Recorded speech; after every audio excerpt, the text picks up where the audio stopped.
Proses oogenesis merupakan proses pembentukan sel telur pada wanita.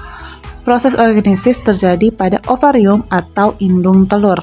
Proses oogenesis berlangsung sepanjang hidup wanita dan dimulai ketika masih dalam kandungan.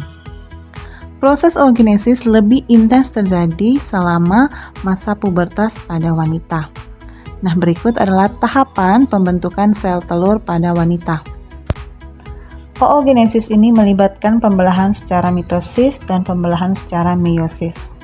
Pembelahan meiosis ini terdiri atas pembelahan meiosis 1 dan pembelahan meiosis 2. Jadi terjadi 2 kali pembelahan secara meiosis. Proses ini diawali ketika sel induk telur atau oogonium membelah secara mitosis.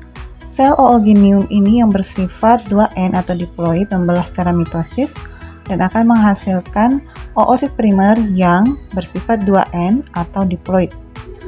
Kemudian, oosit primer yang bersifat 2N ini akan mengalami pembelahan secara meiosis 1 dan akan menghasilkan oosit sekunder yang bersifat haploid atau N dan badan polar pertama yang bersifat haploid juga. Kemudian, oosit sekunder akan mengalami pembelahan meiosis kedua dan menghasilkan 1 sel telur yang matang dan 3 badan polar yang tidak fungsional atau tidak matang. Sel telur yang matang dan 3 badan polar yang dihasilkan bersifat haploid, artinya memiliki separuh jumlah kromosom dari jumlah kromosom induknya. Ukuran dari sel telur lebih besar dibandingkan dengan 3 badan polar lainnya.